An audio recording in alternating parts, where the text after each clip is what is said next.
اس کا باپ اس کے ساتھ کھڑا تھا۔ بزرگ صاحب تم باہر چلو، میں چاہتا ہوں ان دونوں کا مسئلہ ان کی رضامندی سے حل ہو، اکیلے میں۔ زاویار نے آنکھوں میں خون لیے اس لڑکی کو دیکھ پھر اس کے باپ کو دیکھتے کہا تھا۔ بیٹی کو فکریہ نظر سے دیکھتا، زاویار کے حکم کی تاکید کرتا پچھلے دروازے سے باہر نکلا تھا۔ زاویار نے سرتا پیر لڑکی کا جائزہ لیا تھا۔ ہاں تو برخودار، تم کیا چاہتے ہو؟ لڑکی کے شوہر کو دیکھتے پوچھا تھا۔ سرکار میں اسے مار پیٹ اس لیے کرتا، یہ ہر وقت گھر سے باہر نکلی ہوتی، کبھی کسی کے گھر، کبھی کسی کے گھر، کسی کے گھر، ہر گھر میں غیر مرد ہوتے ہیں، مجھے نہیں پسند یہ سب۔ زاویار اٹھ کر لڑکی کے پاس آیا تھا۔ تو تمہارا مطلب ہے یہ بد کردار ہے؟ زاویار نے سوالیہ نظروں سے اس شخص کو دیکھتے پوچھا۔ بظاہر ایسا ہی ہے سرکار، اس نے سر جھکائے کہا تھا۔ تو ٹھیک ہے، کیوں نہ یہ آج تم میرے حوالے کر دو اور پھر اسے طلاق دے دو۔ اس لڑکی نے سر اٹھا کر آنکھیں بڑی کی، زاویار کو دیکھا تھا۔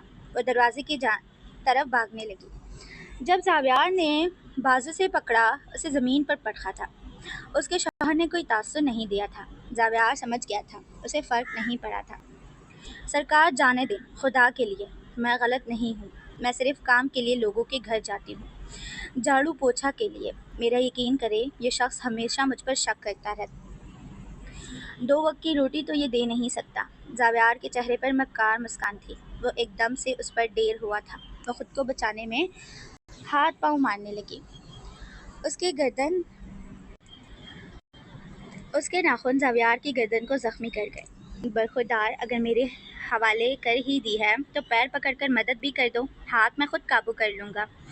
زاویار کی بات پر وہ فوراً سے اس کے دونوں پیر پکڑ کو قابو کر گیا۔ آدھے گھنٹے بعد وہ اس سے پیچھے ہٹا تھا۔ اس کی گردن بالوں سے پکڑ اوپر اٹھائی تھی۔ اگر اس کمرے کی بات اس کمرے سے باہر نکلی تو تمہیں تمہارے باپ سمیت ایسی جگہ پہنچاؤں گا جہاں سے واپسی بھی ناممکن ہو۔ تمہارا باپ قبروں میں اور تم طوائف کے کوٹے پر ہوگی۔ وہ بے سود سے اس کی باتیں سن رہی تھی۔ آنکھوں سے آنسو خشک ہو چکے تھے۔ اب اٹھ کر شرافت سے طلاق کے پیپروں پر دستخط کر دو اور نکلو یہاں سے۔ وہ مرے قدموں کے ساتھ کڑی ہوئی تھی۔ سامنے میز پر پڑے پیپرز پر وہ دستخط کرتے، ایک تلخ نگاہ اپنے سابقہ نامرد شوہر پر ڈالتے کمرے سے باہر جا چکی تھی۔ زاویار مونچھ کو تاؤ دیتا اپنی مردانگی پر مان کر رہا تھا۔ زاوی بابا، زرمش زاویار کو آوازیں دیتی گھر میں داخل ہوئی تھی، لیکن وہ ڈرائنگ روم میں بیٹھا تھا جہاں طلاق کا مقدمہ چل رہا تھا۔ زرمش سر جھٹکتی وہیں باہر صوفے پر بیٹھ اس کا انتظار کرنے لگ گئی تھی۔ وہ کوئی آدھے گھنٹے میں دروازہ کھولے کمرے سے باہر نکلا تھا۔ اس کا کالر ٹھیک کرتے، گردن کو چادر سے کور کیا تھا۔ اس کے باہر آتے ڈرائنگ روم کے پیچھے کے دروازے سے رحمت نے اس کے سابقہ شوہر کو بھی باہر نکالا تھا۔ زاویار کے اسپاٹ چہرے کے تاثر زرمش کو دیکھ نرم پڑے تھے۔ وہ تیز قدم اٹھاتا اس کے پاس آ کر بیٹھا تھا۔ کیا بھائی، آدھے گھنٹے سے آپ کا انتظار کر رہی ہوں۔ آپ کو معلوم بھی ہے کہ مجھے آپ کے معاملے میں انتظار ہرگز نہیں پسند۔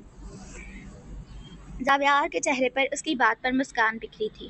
اس نے لب اس کی پیشانی پر رکھے تھے۔ معاف کر دے گڑیا، آئندہ احتیاط کروں گا۔ بتائے، کیا کام تھا؟ کیوں انتظار کر رہی تھی؟ اس نے محبت سے زرمش کا ہاتھ پکڑتے پوچھا تھا۔ یہ لے زاوی بابا، یہ ٹرپ کے لیے فارم ہے، اسے اچھے سے پڑھ کر آپ نے سائن کرنے ہیں اس پر۔ اس نے فارم اس کے سامنے کرتے کہا تو زاویار نے فوراً سے اسے تھام لیا۔ ٹھیک ہے گڑیا، صبح میں آپ کے ساتھ کالج جاؤں گا اور آپ کے پرنسپل کے سامنے سائن کروں گا، اگر آپ کو اعتراض نہ ہو تو۔ زاویار کی بات پر وہ مبہم سا مسکرائی تھی۔ جی زاوی بابا، جیسے آپ کو ٹھیک لگے، میں روم میں جا رہی ہوں اپنے، وہ مسکراتے ہوئے کہتی اٹھی تھی۔ زاویار نے اس چھوٹی سی بہن کو آنکھ بھر کر دیکھا تھا جو زاویار ہاشم کو اپنی جان سے بھی پیاری تھی۔ انسان دوسرے کی اولاد کو بڑی خوشی سے تکلیف دیتا ہے، لیکن اپنی اولاد پر وہ چاہتا ہے کہ دھوپ کی تپش بھی نہ پڑے۔ دوسروں کی بیٹیوں کو نیلام کر کے اپنی بیٹیوں کو 7 پردوں میں رکھتے ہیں، ان کے لیے دنیا سے لڑ جاتے ہیں۔ ایسے نامرد کسی گھر میں جنم ضرور لیتے ہیں۔ اپنے آس پاس دیکھیں تو ایسے ہزاروں مرد ملیں گے جو دیکھنے میں تو بہت شریف لگیں گے، پر ان کی نظریں آپ کو اندر تک جھانکنے کی خواہش کریں گی، اور اپنی عورت کو وہ اس سامنے بیٹھی عورت کے باپ بھائی سے ایسے چھپا لیں گے جیسے ان کی بہن بیٹیوں جیسا پارسا کوئی نہیں۔ وہ آج 3 بجے کے قریب آفس سے نکلی تھی۔ اس کی ہیلز کی ٹھک ٹھک پورے راجپوت مینشن میں گونجی تھی۔ ایک ادا سے وہ سیڑھیاں چڑھتی، چشمہ اتارتی، سامنے سے آتی حارب سے ٹکرائی تھی۔ حارب کو دیکھ اس کے چہرے پر طنزیہ مسکان بکھری تھی۔ حارب نے اکتاہٹ سے آئیبرو اچکاتے آنکھیں گھمائی تھی اور ایک طرف سے گزرنے لگا۔ جب امائمہ نے اس کا ہاتھ پکڑا، کب تک مجھ سے بھاگو گے حارب سلطان؟ امائمہ کی بات پر ایک جھٹکے سے خود کا ہاتھ چھڑوایا تھا۔ تم کچھ ذرے سے زیادہ ہی بے شرم ہو امائمہ شہریار، اس نے دانت پیستے کہا تو سیڑھیوں کی گرل سے پشت لگائے تہمت باندھتے اسے طنزیہ مسکان سے دیکھنے لگی۔ حارب، تم پاگل ہو گئے ہو؟ یہ دولت شہرت، میری کمپنی میں سی ای او کی پوسٹ، سب تمہیں مل سکتا ہے، بس میری خواہش پر پورا اتر جاؤ۔ امائمہ کہتے تھوڑا سا اس کے قریب ہوئی تھی۔ تمہاری پرسنالٹی، کلون کی خوشبو، تمہاری لکس مجھے اپنی طرف اٹریکٹ کرتی ہے۔ لڑکے مجھ پر مرتے ہیں اور میں حارب سلطان پر۔ اس کے نہایت قریب ہو کر سرگوشی کی تھی۔ حارب کی گردن کی رگیں تنی تھی، کسرتی بدن ساخت ہوا تھا، چہرے کے تاثر سخت ہوئے تھے۔ حارب کی پرسنالٹی واقعی ایسی تھی کہ اس کا اپنے دفتر میں کام کرنا بھی لڑکیوں کے ہاتھوں محال ہی رہتا تھا۔ سفید رنگت، بال پیچھے کو جیل سے سیٹ کیے، کف لنکس ہاتھوں سے اوپر فولڈ کیے، کالر کے 2 اگلے بٹن کھولے جس سے سینہ واضح ہوتا تھا، اسپاٹ چہرہ، بینچے لب، پیشانی پر نمودار بل، اس کا ایٹیٹیوڈ ہی لڑکیوں کو خود کی طرف مائل کر دیتا تھا۔ تم ایک ذلیل قسم کی عورت ہو امائمہ، میں مر جاؤں گا لیکن تمہاری خواہش پر پورا اترنا میری ذات کے شایان شان ہے۔ محض خود کو اپنی بیوی کے لیے میں نے خود کو اپنی بیوی کے لیے سینچ کر رکھا ہے۔ امائمہ اس کی بات پر اشش اٹھی تھی۔ واہ حارب سلطان، اتنا گھمنڈ! حارب نے یک طرفہ مسکان دی تھی۔ گھمنڈ تو ہوگا کیونکہ تم جیسی عورت جیسے کوئی آنکھ اٹھا کر نہیں دیکھتا جو حارب سلطان کی خواہش رکھتی ہے۔ جس کو پانے کی لوگ خواہش کرتے وہ خود اپنا آپ بغیر نکاح کے سونپنے کے لیے تیار کری ہے۔ عورت جب خود کو خود ہی کسی مرد کے سامنے پلیٹ میں رکھ کر دعوتاً پیش کرتی ہے تو وہ کچی گوشت کی طرح بدبودار ہوتی ہے جو ذرا سے چھونے پر چھونے والے کے اس حصے سے بھی آنے لگتی ہے جس سے اس نے چھوا تھا۔ حارب سلطان کہہ کر اسے ایک تلخ نظر سے دیکھ کر باہر کی طرف بڑھا تھا اور امائمہ اس کی بات پر صدقے سے اسے دیکھتی مرے مرے الٹے قدم اٹھاتی سیڑھیاں چڑھ رہی تھی۔ ایک پل کو اس کے وجود میں ایک سرد لہر دوڑی تھی۔ کتنا تلخ تھا اس کا لہجہ، کیسی بات کر گیا تھا وہ امائمہ شہریار کو جسے لوگ آنکھ اٹھا کر دیکھ اس کے حسن کی تاب نہیں لا سکتے تھے، وہ اسی امائمہ شہریار کو بدبودار بتا گیا تھا۔ وہ تیز قدم لیتی اوپر اپنے کمرے میں گئی تھی۔ دروازہ کھولتے اس نے زور سے بند کر دیا تھا۔ اپنا ہینڈ بیگ زور سے بیڈ پر پھینکا تھا۔ یہ سمجھتا کیا ہے آخر خود کو؟ اس کی اوقات ہی کیا ہے میرے سامنے؟ سالہ 2 کوڑی کا انسان مجھے بدبودار بتائے گا؟ کوئی بات نہیں حارب سلطان، ایک دن اسی بدبودار کے قدموں میں گر کر ناک رگڑ کر تم معافی مانگو گے۔ وہ آئینے میں خود کو دیکھتی ایک ایک لفظ پر زور دیتی بولی تھی۔ وہ گھر سے نکلا تو تھا دوبارہ آفس جانے کے لیے، پھر وہ آفس نہیں گیا تھا، وہ امام صاحب کے پاس بیٹھا تھا۔ جب سے امائمہ سے اس کا سامنا ہوا تھا اس کا دل بری طرح سے گھبرا رہا تھا۔ بیٹا، اگر تو تم اس کے لیے نیت صاف رکھتے ہو تو پناہ مانگو اس کے شر سے، دعا مانگو اللہ سے کہ اس عورت کے گندے شر سے تم محفوظ رہ سکو۔ تم مرد ہو اور مرد ذات تو پل میں بہک جاتی ہے۔ امام صاحب کی بات پر اس کی آنکھوں میں نمی اتری تھی۔ تم یوسف نہیں مگر یوسف جیسا کردار رکھو، تمہارے اندر خدا کا نور ہے، تمہاری روح سرشاد اور پاک ہے، وہ زلیخا ہے جس کے وجود میں شیطان کی طاقت ہے، خود کو اس کے شر سے بچاؤ۔ امام صاحب مجھے کچھ ایسا وظیفہ بتائیں جس سے میں ان چیزوں سے بچا رہوں، میں بہت بے بس ہوں، مجھے ہر پل اس کے ہاتھوں اپنی بہنوں کا ڈر لگا رہتا ہے۔ اس کے آنسو دیکھ امام صاحب نے شفقت سے اس کے سر پر ہاتھ رکھا تھا۔ اطمینان رکھو بیٹا، درود پاک سے بہتر اور استغفار سے بہتر کوئی عمل نہیں، پرسکون رہو، اللہ نے تمہیں اپنی محبت کے لیے چنا ہے، تو ہی تم یہاں میرے پاس بیٹھے ہو۔ اپنی بہنوں کی فکر مت کرو، جب تک تمہارا کردار پاک ہے تمہاری بہنوں کی ذمہ داری اس رب کریم کی ہے۔ خود کی ذات کی فکر تمہیں ستائے جا رہی ہے نا، دیکھنا اللہ تمہارے نصیب نیک کریں گے۔ امام صاحب کی باتوں پر اس نے ان کا ہاتھ پکڑ آنکھوں سے لگایا تھا۔ آپ میرے لیے بہت خاص ہیں امام صاحب، اللہ آپ کا سایہ ہمیشہ میرے سر پر سلامت رکھے۔ اس نے آج رات دوستوں کے ساتھ پارٹی میں جانا تھا۔ اس نے ویسٹرن ڈریس وارڈروب سے نکالی جو سرخ رنگ کی تھی، وہ لیے چینج کرنے گئی تھی۔ شاور اس نے پہلے ہی لے کر اپنے بال اسٹریٹ کر لیے تھے۔ کپڑے تبدیل کر وہ آئینے کے سامنے آئی تھی۔ ڈریس ٹخنوں سے کافی اوپر تھی، بائیں طرف کا سلیو ہی غائب تھا۔ یہ چمکتی ڈریس اسے اپنے مطابق خوبصورت لگی تھی۔ پیروں میں سرخ نگ کی ہیل پہنی تھی، ہلکا سا سرخ لپسٹک کا ٹچ دیا تھا۔ سرخ چھوٹا سا ہینڈ بیگ پکڑتی وہ چرچراتی رات میں تقریباً 8 بجے گھر سے نکلی۔ ڈرائیور نے بیک سیٹ کا دروازہ کھولا تو وہ موبائل پر کچھ کرتی مصروف انداز میں بیٹھی تھی۔ ڈرائیور نے ڈرائیونگ سیٹ سنبھالے کار سٹارٹ کی تھی۔ تقریباً 15 منٹ میں وہ کلب کے باہر تھی۔ موبائل ہینڈ بیگ میں رکھتے وہ ڈرائیور کے دروازے کھولنے پر باہر نکلی۔ سامنے اس کے دوست کھڑے اس کا انتظار کر رہے تھے۔ انہیں دیکھ ان کی طرف بڑھتی وہ مسکراتی چہچہاتی سب کے گلے لگی تھی۔ شاویز نے اس کی کمر پر ہاتھ رکھا تھا۔ شاویز منسٹر کا بیٹا تھا۔ اس نے اندر چلنے کا اشارہ کیا۔ آج امائمہ میرے ساتھ ڈانس کرے گی، تم لوگ اپنا دیکھ لو، وہ کہتے ایک نظر سب پر ڈالتا اسے اندر لے گیا۔ جو ہلکا ہلکا ڈانس کرتی اس کے ساتھ چل رہی تھی۔ یہ کالی شام تھی جو ہر دوسری رات یہاں رقص کر کے رنگین کرتی تھی۔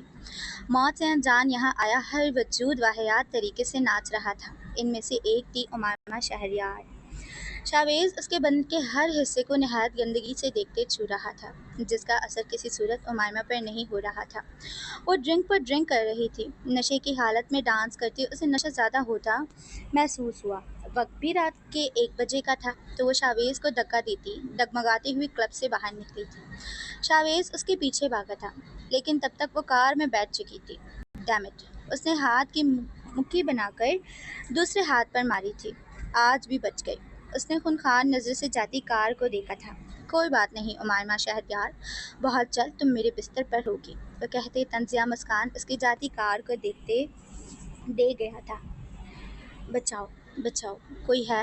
پلیز کوئی میری مدد کرو۔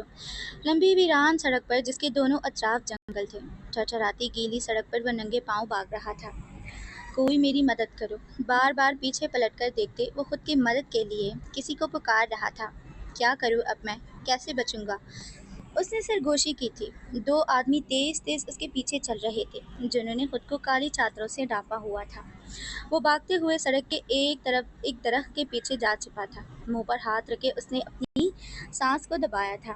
آنکھیں پھیلی ہوئی تھی، رنگت زرد پڑ چکی تھی، بدن پسینے سے بھیگ چکا تھا۔ اس کا سانس بند ہونے کو تھا۔ وہ بمشکل سانس لے رہا تھا۔ شرٹ جگہ جگہ سے پٹی ہوئی تھی۔ قدموں کی چاپ اسے قریب سے سنائی دی تھی۔ وہ منہ پر ہاتھ رکھے سانس روکے بیٹھا رہا۔ 2 منٹ بعد وہی چاپ اسے دور جاتی محسوس ہوئی تھی۔ اس نے منہ سے ہاتھ ہٹا کر ایک لمبی سانس لی۔ درخت سے ایک طرف ایک آنکھ سے جھانکا تھا، کوئی نہیں تھا۔ وہ درخت کے پیچھے سے باہر نکلا۔ ادھر ادھر نظر گھمائی، کوئی موجود نہیں تھا۔ وہ جنگل میں تھا۔ اس نے ایک گول چکر کاٹتے پورے جنگل میں نظر دوڑائی تھی۔ اسے گھٹن ہوئی وہ سڑک کے راستے کی طرف دوڑا تھا، لیکن اچانک پیچھے سے کسی نے اس کی گردن سے پکڑا، اسے زمین پر پٹکا۔ پلیز جانے دو، کیا بگاڑا ہے میں نے تمہارا؟ وہ ہاتھ جوڑے ان سے منت کر رہا تھا۔ ان دونوں کا زوردار قہقہ لگا تھا۔ مجھے گندی نظر سے دیکھا، ان میں سے ایک نے خود کے سینے پر انگلی رکھتے کہا۔ لیکن تم تو مرد ہو، میں مرد پر گندی نظر کیسے ڈال سکتا ہوں؟ اس کا قہقہ بلند ہوا تھا۔ وہ گھبرا کر زمین پر بیٹھا، پیچھے سرکتا جا رہا تھا۔ اس کے قہقہے سے اسے خوف آ رہا تھا۔ اور مجھے تم نے اپنے ہاتھوں سے چھوا ہے، داغدار کیا ہے۔ اب دوسرے نے خود کے سینے پر انگلی رکھے بولا تھا۔ وہ پریشان ہوا تھا۔ کیا بکواس ہے، میں ایسا کیوں کروں گا؟ وہ دونوں ایک ساتھ قہقہ لگا گئے تھے۔ ایک نے آگے بڑھ کر اس کے دونوں ہاتھوں کو پکڑ سر سے اوپر کیا تھا تو دوسرے نے اس کی آنکھوں میں تھوڑا تھوڑا کر کوئی چیز ڈالی تھی، جس سے اچانک اس کی آنکھوں کے سامنے اندھیرا ابھر آیا تھا۔ آنکھوں میں جلن محسوس کی، پھر وہی جلن اسے اپنے ہاتھوں پر محسوس ہوئی تھی۔ تیزاب بے ساختہ اس کے ہونٹوں سے نکلا۔ تکلیف کی شدت اس قدر بڑی تھی کہ ایک زوردار چیخ پورے جنگل میں گونجی تھی۔ زاویار ہاشم بری طرح سے ہڑبڑاتا اٹھ بیٹھا تھا۔ کون ہو تم؟ میرے ہاتھ، میری آنکھیں! وہ بری طرح سے ہانپتا سرگوشی کر رہا تھا۔ اس نے اپنے ہاتھوں سے اپنی آنکھوں کو چھوا تھا۔ سلامت تھے۔ سب سائڈ میز پر پڑے لیمپ کو جلایا تھا۔ اس کا بدن پسینے سے بھیگا تھا۔ لمبے لمبے سانس لیتے اس نے اپنے سینے پر ہاتھ پھیرا تھا۔ پانی گلاس میں انڈیلتے گلاس لبوں کو لگایا تھا۔ آنکھیں سرخ ہو چکی تھی۔ ابھی اسے سوئے 1 گھنٹہ ہی تو ہوا تھا، یہ خواب اس کی آنکھوں کے سامنے آنے لگا۔ تم نے مجھے گندی نظر سے دیکھا، تم نے مجھے چھوا، داغدار کر دیا۔ اس کی سوچ ان 2 جملوں پر اٹک گئی۔ جب پہلے پر اس کے ذہن میں سنیہا کا خیال آیا، جسے زاویار ہاشم نے گندی نگاہ سے سر تا پیر دیکھا تھا، اور دوسرے جملے پر اسی دن کا اس لڑکی کا واقعہ سامنے آیا، جسے اس کے شوہر کی اجازت سے اس کے ساتھ پہلے غلط کیا اور پھر طلاق دلوا دی۔ اس کی آنکھیں پھیلی تھی۔ نہیں، ایسا نہیں ہو سکتا۔ حقیقت کی دنیا کا خوابوں کی دنیا سے کوئی واسطہ نہیں ہو سکتا۔ وہ سر ہلاتا بے یقینی سے سرگوشی کر رہا تھا۔ ایسا ہو ہی نہیں سکتا، یہ سب میرا وہم ہوگا۔ لیکن اگر حقیقت ہوا، وہ بیگ ٹران سے پشت لگا گیا۔ میں نے بھی تو غلط کیا ہے۔ اگر واقعی کسی نے مجھے ایسے تیزاب سے جلا دیا تو؟ وہ بے یقینی سے خود کلامی کر رہا تھا۔ یہ کیسے سب ٹھیک ہوگا؟ میں کیسے ٹھیک کروں گا؟ کیسے میں اس چیز سے بچوں گا؟ مجھے کچھ سمجھ نہیں آ رہی۔ ہاں، وہ بے قصور ہی تھی جنہیں میں نے بغیر جرم کے سزا دی تھی۔ وہ خود سے شرمندہ ہو رہا تھا، آنکھوں سے آنسو ٹپکے تھے۔ وہ پیر اکٹھا کرتے خود میں سمٹا تھا۔ آج اس کی آنکھیں شرمسار ہوئی تھی۔ وہ بستر پر سیدھا ہوتے لیٹا تھا، پر اب نیند کہاں آنی تھی اسے تو ویسے بھی نیند نہیں آتی تھی، اور اس خواب کے بعد تو بالکل ہی ناممکن ہو گئی تھی۔ جاری ہے۔ سو گائز، یہیں پر ہوتا ہے ہماری آج کے ایپیسوڈ کا اینڈ۔ امید کرتی ہوں جس طرح سے مجھے آج کے ایپیسوڈ اچھی لگی اور جس طرح سے ٹوسٹ کھلے، اس طرح سے آپ لوگوں کو بھی آج کے ایپیسوڈ پسند آئی ہوگی۔ اور ویڈیو کو لائک کر دے، چینل کو سبسکرائب کر دے، اور کمنٹ سیکشن میں اپنے رائے کا اظہار ضرور دیجیے گا۔ انشاءاللہ ملتے ہیں نیکسٹ ایپیسوڈ میں، تب تک کے لیے اپنا خیال رکھنا۔ اوکے، اللہ حافظ۔